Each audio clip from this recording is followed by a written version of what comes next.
Praise the lord. దేవునికి మహిమ కలుగును గాక. దేవుడు మనలను దీవించును గాక. ప్రియమైనటువంటి దేవుని బిడ్డలారా, కొంతసేపు దేవుని వాక్యాన్ని ధ్యానించేద్దాం. మనమందరము కూడా తపస్సు కాలంలో మొదటి ఆదివారంలోనికి ప్రవేశించాం. ఈనాటి ధ్యానాంశముగా శోధన జయించుట, శోధనను జయించుట అనేటువంటి అంశాన్ని గురించి మనము ధ్యానం చేద్దాం. గమనించవలసిన విషయం ఏంటంటే, ప్రతి విశ్వాసికి కూడా శోధన తప్పనిసరిగా వచ్చేది. శోధన అంటే ఏంటి అనంటే, పాపము చేయుటకు కలిగేటువంటి ప్రేరణే శోధన. శోధన ఎప్పటికీ కూడా పాపము కాదు, కానీ పాపము చేయుటకు కలిగేటువంటి ప్రేరణయే శోధన. ఆ ప్రేరణను బట్టి నువ్వు జరిగించేటువంటి క్రియే పాపము. ఈ రెండింటి మధ్య వ్యత్యాసం మనం తెలుసుకోవాలి. ఒక పాపము చేయటానికి నీలో కలిగేటువంటి ప్రేరణ, నువ్వు ఏ విధంగా ప్రేరేపించబడతావో ఆ ప్రేరేపించబడేటువంటి ఆ పద్ధతిని కానీ, ఆ ప్రేరేపించబడేటువంటి ప్రతి పరిస్థితి కూడా శోధనగా ఎంచబడుతుంది. ఆ ప్రేరేపించబడిన పిదప నీవు చేసినటువంటి ఆ క్రియ ఏదైనా కానీ అది పాపముగా ఎంచబడుతుంది. బైబిల్ గ్రంథంలో మనము చదువుకుంటూ ఉన్నాం కదా, ఎఫెసీయులకు రాసినటువంటి లేఖలో 6వ అధ్యాయం 16వ వచనంలో అపవాది దాడి చేస్తూ ఉన్నాడంట. ఎలా దాడి చేస్తున్నాడు? అగ్ని బాణములతోటి దాడి చేస్తూ ఉన్నాడంట. ఈ దాడి ఎందుకు అనంటే, నిన్ను దేవుని ప్రేమకు దూరము చేయాలి, ఆయన కృపకు దూరము చేయాలి, ఆయన ఇచ్చేటువంటి బహుమానానికి నిన్ను దూరము చేయాలనేటువంటి ఒకే ఒక సంకల్పం. ఈ అపవాది సంకల్పము నిన్ను దూరము చేయటానికి నిన్ను శోధిస్తూనే ఉంటాడండి. మీరు అడగవచ్చు, ఇంకెంతకాలం ఈ శోధన అని. నీవు విశ్వాసివి కదా, నీ జీవితకాలం అంతయు కూడా మరణించువంత వరకు కూడా శోధన వస్తూనే ఉంటుంది. అపవాది చివరి క్షణం వరకు కూడా ప్రయత్నం చేస్తాడు. ఏదో ఒక రూపంలో నీ చేత పాపము చేయించాలనేదే తన యొక్క సంకల్పం. ఆ సంకల్పాన్ని నెరవేర్చుకోవడం కోసం ప్రతిరోజు నీ దగ్గరికి వస్తాడు, ప్రతి క్షణము నీ వద్దకు వస్తాడు. ఎలాంటి విషయాల్లో వస్తాడనంటే, స్వతహాగా ప్రతి మనిషిని కూడా బలహీనుడే. ఒకరు ధనానికి బలహీనత అయితే, మరొకరు శరీరానికి బలహీనత, మరొకరు అధికారానికి బలహీనత, మరొక లోకపు ఆకర్షణకు బలహీనత, మరొక మనిషికి బలహీనులు. ఇలాగున ఒక్కొక్కరు ఒక్కొక్క పరిస్థితులలో ఒక్కొక్క విధానాన్ని బట్టి బలహీనత కలిగి ఉంటారు. అదే మనుషుడు కొన్ని విషయాలలో చాలా బలం కలిగి కూడా ఉంటాడు. ఎలా అంటే, ఒక కొండలాగా. కొండని మనం కరిగించలేం కదా. కొండ ఎప్పుడు కూడా ఘనంగానే ఉంటుంది, కొండ ఎప్పుడు కూడా స్థిరంగానే ఉంటుంది, అది కదలదు. అటువంటి విషయాలలో అపవాది నీ దగ్గరికి రాలేడు. అపవాది నిన్ను ఆ విషయాలలో శోధించడు, ప్రేరేపించడు. కారణము, నీవు పలు విషయములలో కొండలా ఉన్నావు, స్థిరము కలిగిన వాడివి, కదల్చబడలేని వాడిగా నీవు ఉన్నావు కాబట్టి నీ వద్దకు రాడు. కానీ కొన్ని విషయాలలో మనము ఐస్ లాంటి వాడు. ఎంతలా అంటే కరిగిపోతాం, చిన్న విషయాలకు కరిగిపోతాం, ఒక చిన్న పరిస్థితి కరిగిపోతాం, ఒక చిన్న సంఘటన కరిగిపోతాం, ఒక మనిషి మాట వలన కూడా కరిగిపోతాం. ఒక మనిషి ఎందుకు కలిగిన ప్రేమను బట్టి కూడా, ఆప్యాయతను బట్టి, అభిమానాన్ని బట్టి కూడా మనము కరిగిపోతాం. నీవు దేని యందు బలహీనుడివో దానిని బట్టే అపవాది నిన్ను శోధిస్తాడు. మన గురించి మనకు బాగా తెలుసు.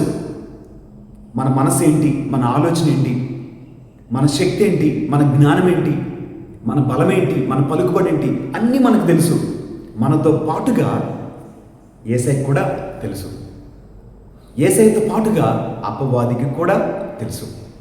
నీ బలమేంటి, నీ బలహీనత ఏంటి,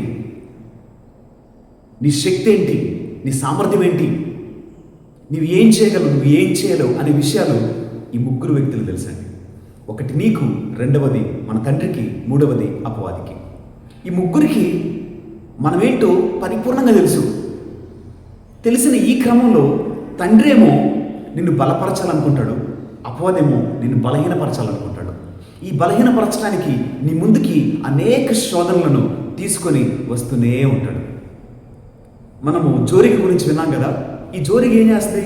ఒకసారి చెవు దగ్గరికి వచ్చి తిరుగుతూ ఉంటుంది. మనం దాన్ని కసిరించుకున్నాం, పోయిద్ది, మళ్ళీ రాదా, మళ్ళీ వచ్చింది, మళ్ళీ వచ్చింది, మళ్ళీ వచ్చింది, మళ్ళీ వస్తూనే ఉంటుంది. అయితే ఈ శోధనను జయించాలనంటే చివరి దాకా పోరాడుతూనే ఉండాలి. చివరి వరకు పోరాడిన వాడే గెలుస్తాడని దేవుని వాక్యం సెలవిస్తుంది. అంతం వరకు సహించిన వాడే రక్షింపబడతాడని యేసయ్య చెప్పాడు. అంటే అంతం వరకు ఎందుకు సహించాలి? శోధనలు ఉన్నాయి. ఈ శోధనలన్నింటినీ కూడా నీవు నీ నిగ్రహాన్ని కాపాడుకోవాలి. చెల్లించకూడదు, నీవు కదలకూడదు, నీవు దానికి స్పందించకూడదు, ఆ పాపము చేయకూడదు. అలా ఉన్నట్లయితే నీవు రక్షింపబడతావు అని యేసయ్య మనతో మాట్లాడుతున్నాడు. మరి ఈ శోధన ప్రతి మనిషి జీవితంలో ఉంది కదా. మరి శోధనను ఎలా జయించగలం? అందుకు మరలా యేసయ్య చెప్తున్నాడు కదా. ఇదిగో పౌలు గారు కొరింథీయులకు రాసినటువంటి మొదటి లేఖ 10వ అధ్యాయము 13వ వచనంలో అక్కడ యేసయ్య చెప్తున్నాడు కదా, ఇదిగో మనుషులకు కలిగినటువంటి శోధనయే మీకును కలుగుచున్నది, అంతేకాని మీరు జయించలేనటువంటి శోధన మీకు కలగట్లేదు. నీవు దాటలేనటువంటి శోధన నీకు రావట్లా. నీవు జయించలేని బలహీనతని నేను నీ జీవితంలోనికి అంగీకరించట్లా. నీ శక్తికి మించి నిన్ను ఎన్నటిని కూడా ఆయన శోధనలోనికి ఇవ్వడంట. ఆ అవకాశాన్ని దేవుడు ఇవ్వట్లేదు. అంటే నీకు శక్తి ఉన్నది. నీకు వచ్చిన ఏ శోధనైనా, ఏ పాపపు ప్రేరణైనా నీవు జయించగలవు అని యేసయ్య చెప్తున్నాడు. అదేవిధంగా ఆయన అంటాడు కదా, ఇదిగో జయించుట అండ్ రెండవదిగా ఆ బయటపడేటువంటి మార్గాన్ని కూడా నేను నీకు చూపించుచున్నాను. ఆ మార్గము కూడా నీ ఎదుట తెరవబడి ఉన్నది అని యేసయ్య చెప్తున్నాడు. కనుక శోధన వచ్చిందని చెప్పేసని నేను మనిషిని కదా, నేను బలహీనుడిని కదా, ప్రేరేపించబడ్డాను కదా, తొందరలో తప్పు చేశాను కదా అని మాట్లాడే అవకాశం మనకి లేదు. ఏ శోధన కూడా నీ శక్తికి మించి నీ జీవితంలోకి రాలేదని వాక్యం సెలవిస్తుండగా నేను మనిషిని, స్వతహాగా బలహీనుడిని ఎలా చెప్పగలవు? ఆ బలహీనత నీ జీవితంలోకి రాబోతున్నదని నీకు తెలిసినప్పుడు దాని నుంచి బయటపడే మార్గాన్ని కూడా యేసయ్య చెప్పాడు కదా. మరి ఆ మార్గము నీకు కనిపించలేదా? ఆ మార్గంలో ప్రయాణం చేయాలని నువ్వు ఏ రోజు కూడా ఆశపడలేదా? ఒకసారి ఆలోచించే. ఇప్పుడు మనము ఈ శోధనను జయించేటువంటి మార్గాలు ఏమైనా ఉన్నాయా అని తెలుసుకుందాం. మొట్టమొదటి మార్గము ఏంటి అని అంటే తెలుసుకోవాలి. ఏం తెలుసుకోవాలి అంటే ఇది మొదటిగా అపవాది క్రియ, ఇది అపవాది పన్నినటువంటి కుట్ర అని నీవు తెలుసుకోవాలి. తెలుసుకున్న తర్వాత మనం ఏం చేయాలి? ఇది అపవాది నా మీద చేయించిన దాడి అని నువ్వు గ్రహించిన వెంటనే నువ్వు అప్రమత్తంగా ఉండాలి, నువ్వు మెలకువగా ఉండాలి. నీకు తెలుసు కదా, బైబిల్ గ్రంథంలో ఒక చక్కటి ఉపమానాన్ని యేసయ్య మనతో చెప్తూ ఉన్నాడు. ఒక రైతంట మంచి గోధుమలు కలిగినటువంటి గోధుమ విత్తనాలు తీసుకొని పొలానికి వెళ్ళి చల్లాడట. ఆ రైతు చల్లి ఇంటికి వెళ్ళిన తర్వాత అపవాది వచ్చి పనికిరాని విత్తనాలని అదే పొలంలో చల్లాడట. మొలకలు మొలిశాయి, పైరు చేతికొచ్చిన తర్వాత అప్పుడు పనివారు వెళ్ళేసి చూస్తే గోధుమలతో పాటుగా కలుపు గింజలు కూడా కనిపించినాయంట. అప్పుడు వాళ్ళు అడిగారు కదా, అయ్యా నీవేమో మంచి విత్తనాలు చల్లావు కదా, మరి ఈ కలుపు ఎక్కడి నుంచి వచ్చింది, ఎవరి పని ఇది అని అడిగినప్పుడు యేసయ్య అన్నాడు కదా, ఇది అపవాది పని, ఇది సాతాను పని, మనకు కానివాడు చేసినటువంటి పని, మన వ్యతిరేకి చేసినటువంటి పని అని యజమానుడు చెబుతున్నాడు. నీకు తెలీదా? ఇది కేవలము అపవాది పని అని నీకు తెలియదా? నీ జీవితాన్ని పాడు చేయాలని, నిన్ను దేవునికి దూరం చేయాలని, ఆ ప్రేమ నుంచి నిన్ను విడదీయాలని, ఆ బహుమానం నువ్వు పొందకుండా నీవు దూరస్తుడిగా బ్రతకాలని అపవాది చేయించిన పని అని నీకు తెలియదా? తెలిసి కూడా మనం ఏం చేస్తామనంటే అదే పాపాన్ని మరలా జరిగిస్తూనే ఉంటామండి. నీకు తెలియకపోతే మనం అనుకోవచ్చు, కానీ తెలిసే మనము ఈ పాపాన్ని జరిగిస్తే, ఈ ప్రేరణకు లోబడితే మరి మనల్ని ఏమని పిలుస్తారు? ఒకసారి ఆలోచించండి. మొట్టమొదటిగా నీవు తెలుసుకో, ఇది కేవలము అపవాది పని అని నువ్వు తెలుసుకో. ఇది అపవాది కుట్ర అని నీవు తెలుసుకోవాలి. ఇక రెండవదిగా నీవు వినాలి. మొదటిది తెలుసుకోవాలి, రెండవది వినాలి. ఏం వినాలి అంటే నీకు రెండు స్వరాలు వినిపిస్తాయంట. ఒక స్వరము కుడివైపున, రెండవ స్వరము ఎడమ వైపున. ఈ కుడివైపున స్వరము ఏం మాట్లాడుతుందంటే నీ ఎదుట ఉంచబడినటువంటి ఒక ఘనమైన జీవితం గురించి మాట్లాడిందంట. నీ ఎదుట ఉంచబడినటువంటి ఒక నీతి పరమైనటువంటి మార్గాన్ని గురించి మాట్లాడింది. ఆ మార్గంలో ప్రయాణం చేయడం వలన నీకు వచ్చేటువంటి బహుమానం గురించి మాట్లాడింది.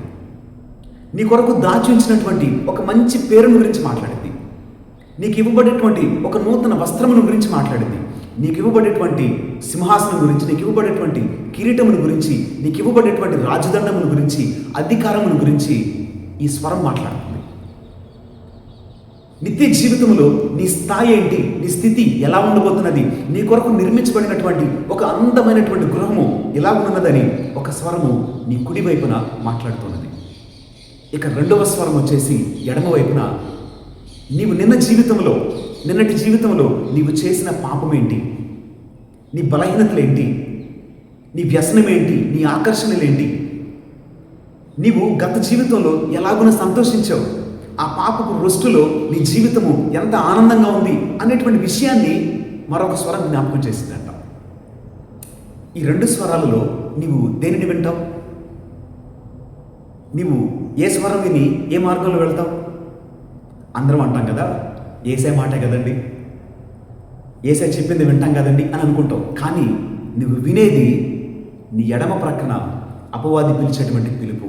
ఆ స్వరాన్ని నువ్వు వింటున్నావు. ఎందుకని? నీవు మరలా అదే పాపం చేస్తున్నావు కదా. నీవు వద్దని విడిచిపెట్టినటువంటి పాపము మరలా చేయించున్నావు అంటే నీకు వినిపించిన స్వరము ఎవరిది? అది యేసయ్యదా, అపవాదిదా? యేసయ్యేమో నీ గత జీవితాన్ని అసలు వదిలిపెట్టేశాడు. ఆ గత జీవితాన్ని ఆయన మర్చిపోయాడు. ఆ గత జీవితాన్ని ఆయన కొట్టివేశాడు, కడిగివేసి ఇదిగో నా ముందు రా, ఈ జీవితం ఉన్నదని ఆయన తెలియచేస్తున్నాడు. ఇది కదా మనం చూడాల్సింది, ఈ స్వరం కదా మనం వినాల్సింది. కానీ మనము ఈ ఎడమ వైపున స్వరాన్ని, అపవాది స్వరాన్ని వినేసి మనము మరలా అదే పాపాన్ని జరిగించిన వారమైతే ఎలాగున దీవించబడతాం? ఇక్కడ వినిన తర్వాత మనం చేయవలసింది ఏంటంటే గ్రహించాలి. ఎవరు నా మేలు కోరుకుంటున్నారు, ఎవరు నా బాగు కోరుకుంటున్నారు, ఎవరి మాట వినుట వలన ఏం జరిగింది అని తెలుసుకోవాలి, అని గ్రహించాలి. వినుట వలన ఒకటి సరిపోదు, ఆ మాట వెనక అర్థాన్ని గ్రహించాలి. బైబిల్ గ్రంథంలో మీకు 2 ఉదాహరణలు చెప్తా. మొట్టమొదటిది ఆదాము, అవ్వ. దేవుడు వారిని సృష్టించిన తర్వాత ఒక మాట చెప్పాడు కదా, ఇదిగో ఈ చెట్టు పండుని మీరు అన్నిటికీ తినవద్దు. ఇది తినవద్దు అన్న తర్వాత ఆయన ఏం చెప్పాడంటే తినుట వలన ఏం జరిగిందో కూడా చెప్పాడండి. ఇది దేవుని యొక్క తత్వం. ఆయన ఒక మాటతోనే ఆగిపోడు. ఆ మాట తర్వాత పర్యవసానాలు ఎలా ఉండబోతున్నాయి, జీవితంలో ఇది చేయటం వల్ల ఎలాంటి మార్పులు వస్తాయి, ఏం కోల్పోతాం అనే విషయాన్ని కూడా చాలా స్పష్టంగా దేవుడు మనతో మాట్లాడతాడు. ఇక తర్వాతగా అపవాది వచ్చేసి ఏమంటాడు చూడండి, ఇదిగో తినొచ్చు, ఏం కాదు. ఆయన అబద్ధం చెప్పాడు. ఒక్కసారి తింటే ఏం కాదు, ఇది తిన్నారనుకోండి మీరు కూడా ఆయన వలె శక్తిమంతులైపోతారు, ఆయన వలె జ్ఞానం కలిగింది మీకు, ఆయన వల్ల మీరు కూడా సింహాసనం మీద కూర్చుంటారు, మీకు అన్నీ వచ్చేస్తాయి, మీకు అన్నీ తెలుస్తాయి. ఆ స్థాయికి మీరు రాకూడదని దేవుడు మిమ్మల్ని తినొద్దన్నాడని అపవాది కళ్ళబొల్లి మాటలు చెప్పేస్తుందండి. చెప్పిన వెంటనే ఏం చేశారండి? వెళ్ళేసి పండు తెచ్చుకున్నారు, తిన్నారు, తినేసి ఆమె ఆయనకు కూడా ఇచ్చేసింది. ఇక్కడ ఎవరు చెప్పింది నిజం, ఎవరు చెప్పింది అబద్ధం? సర్వశక్తిమంతుడైన దేవుడు అబద్ధం ఆడతాడా? ఆయన కీడు చేసే దేవుడా? మేలు చేసే దేవుడు కాదా? ఆయన మనల్ని నాశనం చేయాలని ఆశపడతాడా? కాదు కదా. ఆయన మన బాగు కోరుకుంటాడు, మన మేలు కోరుకుంటాడు, మనము జీవించాలని ఆశపడతాడు, సంతోషంతో ఉండాలని ఆశపడినటువంటి దేవుడు నీకు ముందుగా ఏమి జరుగుతున్నదో ముందుగానే తెలియచేసే దేవుడు ఆయన. మరి ఆయన మాట వినిపించట్లేదా? ఆయన మాటల్లో నిన్ను బట్టి కలిగినటువంటి ప్రేమ, నిన్ను బట్టినట్టు కలిగినటువంటి ఆలోచన నిన్ను బట్టి కలిగినటువంటి ప్రణాళిక నువ్వు గ్రహించలేవా? ఆయన మాటల వెనుక అంతరార్థము నీవు గ్రహించలేవా? గ్రహించగలిగినటువంటి స్థితిలో నీ జీవితం లేదా? గ్రహించగలిగినటువంటి జ్ఞానము నీ జీవితంలో లేదా? ఆలోచించి. మరొక వ్యక్తి సంసోనుకు తెలుసు ఒక దైవ రహస్యము తను చెప్పకూడదు అని. ఇది తను గ్రహించి ఉన్నటువంటి పరిస్థితిలో అపవాది దాడి చేయడం మొదలుపెట్టాడు. ఒక స్త్రీ పదే అడగటం వల్ల విసిగిపోయినటువంటి మనుషుడు ఏం చేశాడు?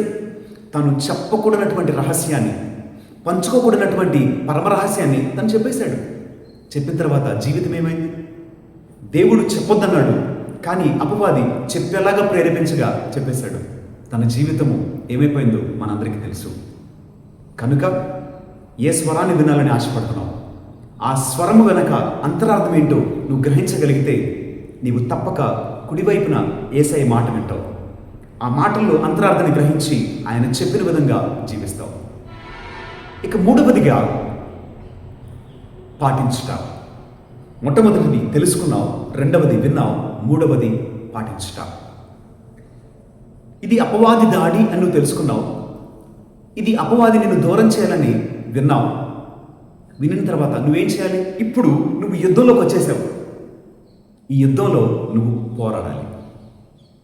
ఇక నీ ముందు పోరాటం ఉన్నది.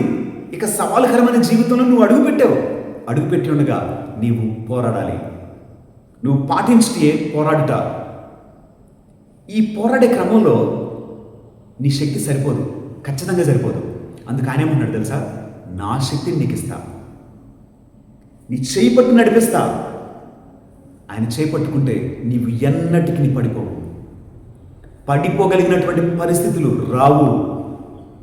పడిపోనివ్వడంతే. నీవు యుద్ధం చేయడానికి సిద్ధపడితే చాలు.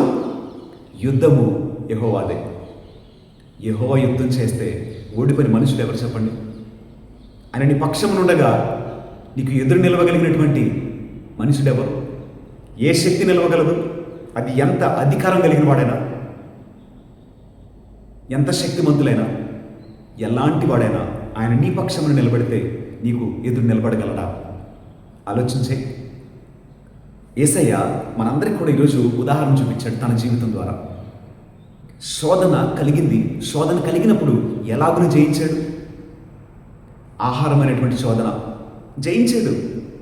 లోకపు ఆకర్షణ జయించాడు.